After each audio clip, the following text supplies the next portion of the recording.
What's up guys and gals, Cup1 back at you again with another Rainbow Cup battle video. In this video, it's round 4, the last round of the bracket 7 tournament for the Battle Park server. And in this round, we're up against Cactus Vencho, one of our sparring partners. He's got a little bit of an interesting team. He's got his Venusaur, which is very meta, the Typhlosion, which I would say is still pretty meta, even though Charizard and Mantine are played a little bit more, as his anti-grass. He's got Lanturn as his electric type. He's got Azumarill as his water. He's got Beedrill as his bug, which I'd say is probably the second best bug in this cup, but I'm not really sure what the moveset is on it. So here we're going to do some simulations. I've got my Raichu on the right going up against his Lanturn on the left. So it looks like I'm going to lose in this 2-shield scenario, but all the other shielding scenarios I would win. So to be able to tell that, you'd look at the numbers at the bottom. If the number is higher than 500, that means the Pokemon on the left would win. If it's lower than 500, the Pokemon on the right is going to win. And so here we're going to go up against a Typhlosion, and it looks like we absolutely dominate that. We also did a simulation against Azumarill, and it looks like we dominate him as well, except for the 0 shield scenario. He has about a 480 score, so he does a lot of damage to us with his play roughs.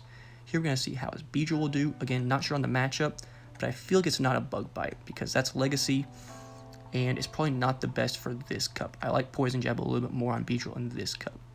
Looks like our Raichu has a fine matchup. It's playable against that Beedrill, and definitely playable against the Kingdra, unless it goes to this 2-shield scenario.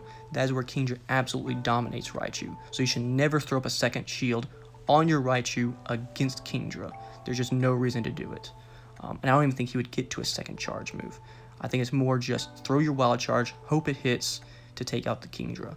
So, with Venusaur and Kingdra being the 2 hardest counters to my Raichu as a leadoff Pokemon, I'm going to lead with Raichu and then bring some counters to that. Fortress is the best, it beats both of them. But I don't think you can really safe switch over to Fortress, because then it can get taken out, and then you have no answer to their Kingdra or their Venusaur. So to help out with that, I'm going to bring my Azumarill, which also counters the Kingdra. So if he leads off with Kingdra, I can switch to one of those 2, and I have 2 counters. If one goes down, I still have an answer. If he starts off with Venusaur, that's the worst case scenario, and we're probably going to lose. And so here we go, we're going to build the team. And as you can see, I'm contemplating between 2 different teams. The main lineup that I like to run is Venusaur, Quagsire, Anti-Grass. That can either be Mantine or Fortress. In this situation, I would run Fortress. It's just a little bit better. And so I'm thinking between the 2 teams, I'm like, this is good for Cactus's team, but I might also just want to run my main 3 to see how well it fares. That Slowbro shouldn't be there. That should be Venusaur. Right there's the team.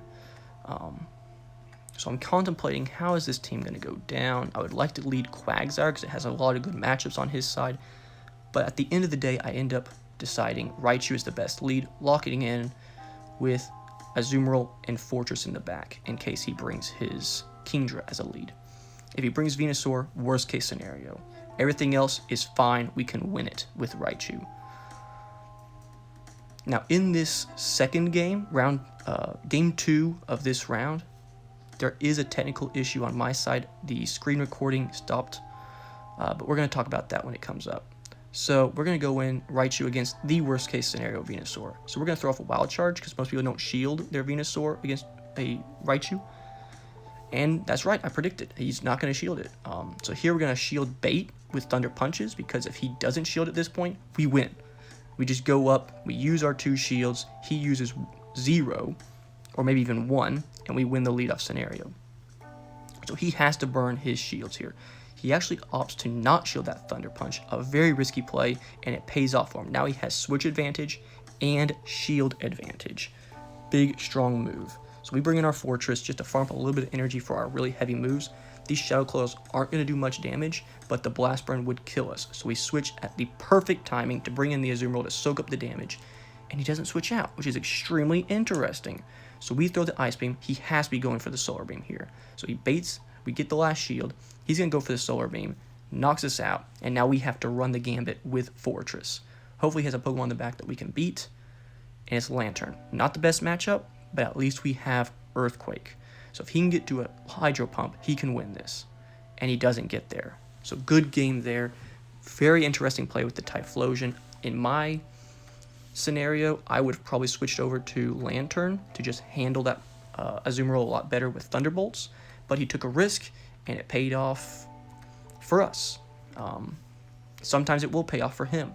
If he could just get a couple more attacks in, maybe he could have gotten a Blast Burn onto our, the Fortress, he would have obviously won there.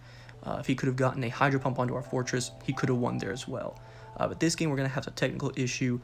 After the first Pokemon goes down, the recording stops, and you can kind of tell at that point who's going to win based on shields and switch advantage. So here we have a really great start. We got Quagsire just going to do 11 Mud Shots to build up the max energy in case he switches in his Venusaur. Going to throw off the Stone Edge before we get to the 12th, because then we'd only be gaining 1 energy. And now it's just a race to the charge move. We're going to keep on doing our Stone Edge to knock him out. And he keeps shielding to keep his Beedrill alive. We actually make an interesting play and take a risk like he did in not shielding the last charge move, throw off the last minute Stone Edge, and this is where we just win because we have the shield advantage and the switch advantage. So good game, Mantine.